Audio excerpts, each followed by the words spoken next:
पता है उस दंपत्ति का कसूर क्या था? उस दंपत्ति का कसूर था कि वह गरीब लड़कियों को पढ़ाने की कोशिश कर रहे थे, जो उस समय के दकियानूसी समाज को बिल्कुल भी मंजूर नहीं था। आज हम बात करेंगे उनके उन 10 विचारों की, जिन्होंने न सिर्फ 19वीं सदी के भारत को हिला दिया, बल्कि आज भी हमारी शिक्षा, समानता और न्याय की लड़ाई को दिशा दे रहे हैं। साथियों नमस्कार, रियल न्यूज चैनल में आपका हार्दिक स्वागत है। कल्पना कीजिए 1848 का पुणे, एक 21 साल का युवक अपनी पत्नी के साथ घर से निकलता है, और वो भी अपनी मर्जी से नहीं, बल्कि तथाकथित उच्च वर्ग के लोगों के दबाव में आकर उसके पिताजी उस दंपत्ति को घर से निकाल देते हैं। पता है उस दंपत्ति का कसूर क्या था? उस दंपत्ति का कसूर था कि वह गरीब लड़कियों को पढ़ाने की कोशिश कर रहे थे, जो उस समय के दकियानूसी समाज को बिल्कुल भी मंजूर नहीं था।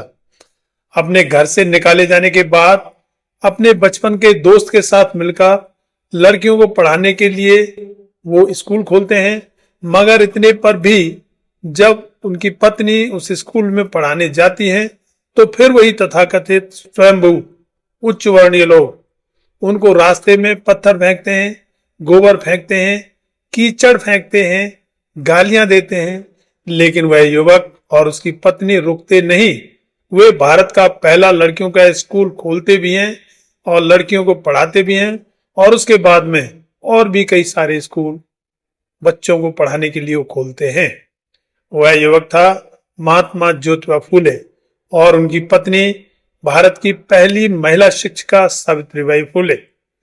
महात्मा ज्योतिबा फूले एक माली परिवार का बेटा, जिसने जाति, अंधविश्वास और शोषण की जंजीरें तोड़कर पूरे समाज का चेहरा बदल दिया। आज हम बात करेंगे उनके उन 10 विचारों की, जिन्होंने न सिर्फ 19वीं सदी के भारत को हिला दिया, बल्कि आज भी हमारी शिक्षा, समानता और न्याय की लड़ाई को दिशा दे रहे हैं। इस वीडियो में हम उनके हर विचार को गहराई से समझेंगे, तथ्य, कहानी, उदाहरण और आज के संदर्भ के साथ। अगर आप तैयार हैं तो लाइक का बटन दबा दीजिए और इस वीडियो को अंत तक जरूर देखिए। चलिए शुरू करते हैं।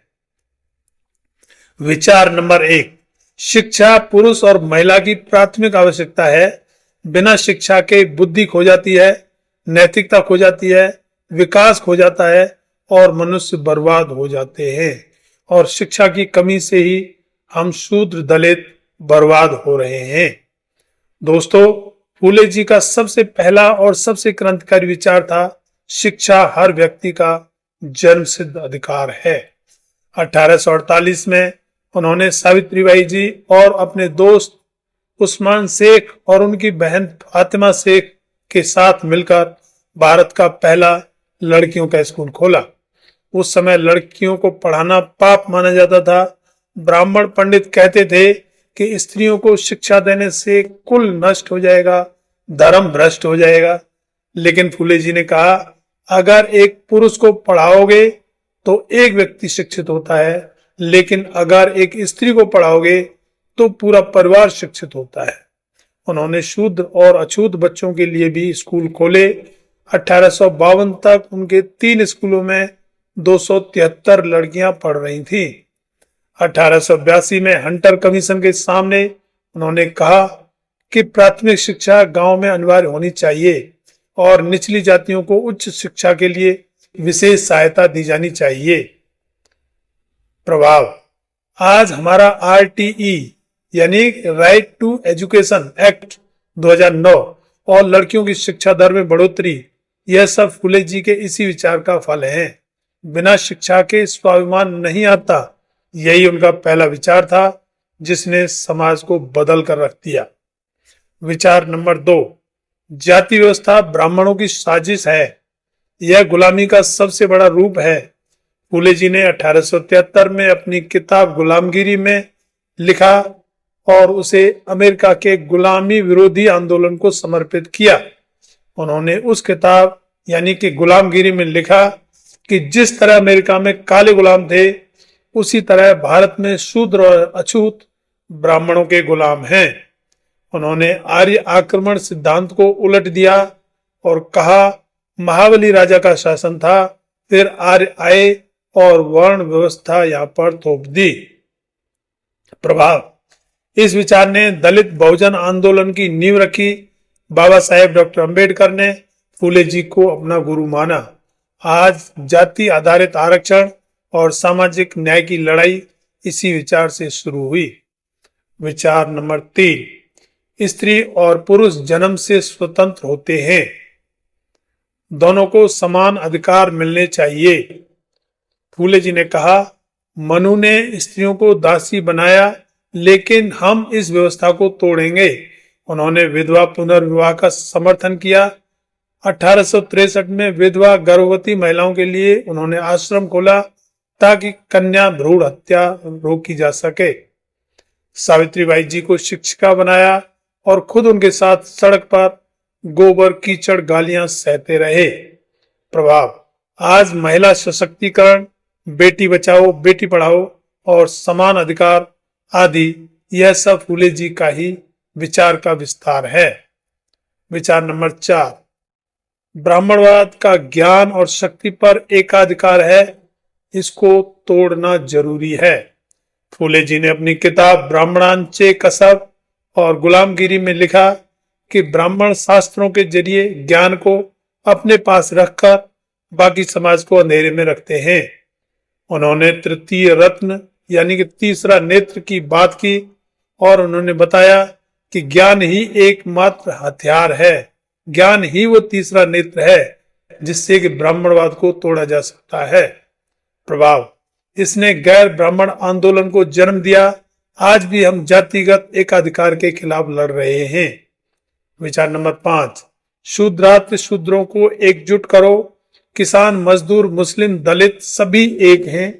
1873 में 24 सितंबर को उन्होंने सत्य शोधक समाज की स्थापना की, जिसका मंत्र था सभी श्रमजीवी वर्ग एक हो और वे कुंभी, माली, धनगर, असगर, मुस्लिम, भील, कोली, महार, मांग सबको एक छत्र के नीचे ले आए।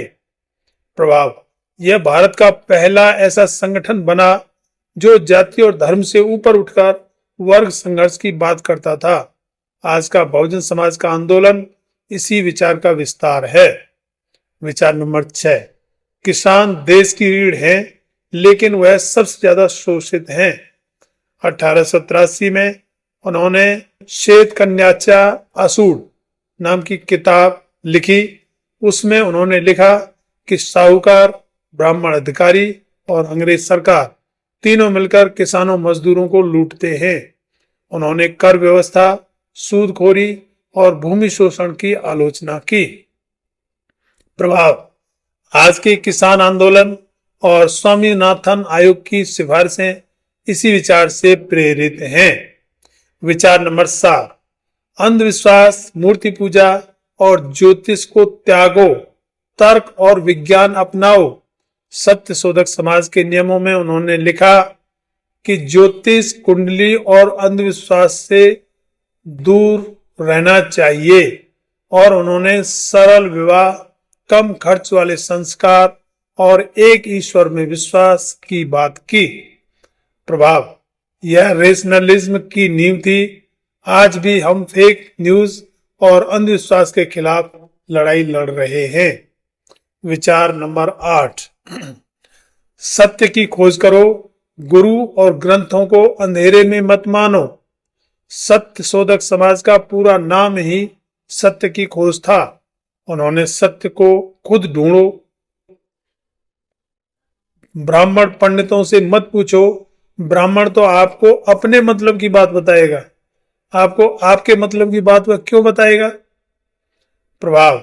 यह विचार डॉक्टर अंबेडकर के शिक्षित बनो, संगठित हो, संघर्ष करो में साफ दिखता है और बुद्ध के अत दीपो भव से ही मिलता है, जिसमें गौतम बुद्ध जी ने कहा है कि आप किसी बात को इसलिए सच मत मानो कि वह बात किसी बड़े ग्रंथ में लिखी है या किसी बड़े आदमी ने कही है या उस बात को बहुत सारे लोग मान रहे हैं।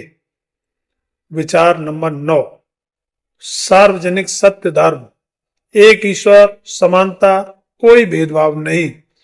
उनकी आखिरी किताब सार्वजनिक सत्य धर्म पुस्तक में उन्होंने लिखा कि परमेश्वर एक है, सभी मनुष्य उसकी संतान हैं, जाति, धर्म, लिंग का कोई भेद नहीं।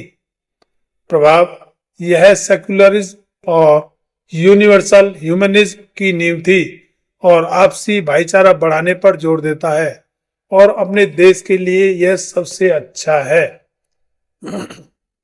विचार नंबर 10, अच्छे काम के लिए गलत साधन का इस्तेमाल कभी मत करो। अपना निजी स्वार्थ जाति और धर्म का रूप ले सकता है। उनका अंतिम संदेश था, स्वार्थ अलग अलग रूप लेता है, कभी जाति का, कभी धर्म का, लेकिन सच्ची शिक्षा दूसरों को सशक्त बनाती है और दुनिया को बेहतर बनाती है। प्रभाव, आज भी राजनीति, समाज और व्यक्तिगत जीवन में यह विचार हमें याद दिलाता है कि लक्ष्य सही हो तो रास्ता भी सही होना चाहिए। दोस्तों, महात्मा ज्योतिबा फूले जी के ये 10 विचार आज भी प्रासंगिक हैं। उन्होंने कभी सत्ता की तलाश नहीं की, सिर्फ सत्य और न्याय की तलाश की। अगर यह वीडियो पसंद आया तो लाइक, शेयर और सब्सक्राइब जरूर करें। कमेंट में बताएं कि इन 10 विचारों में आपको सबसे ज्यादा कौन सा विचार प्रेरित करता है। जय ज्योतिबा, जय सत्य शोधक, जय संविधान। मिलते हैं अगले वीडियो में। धन्यवाद।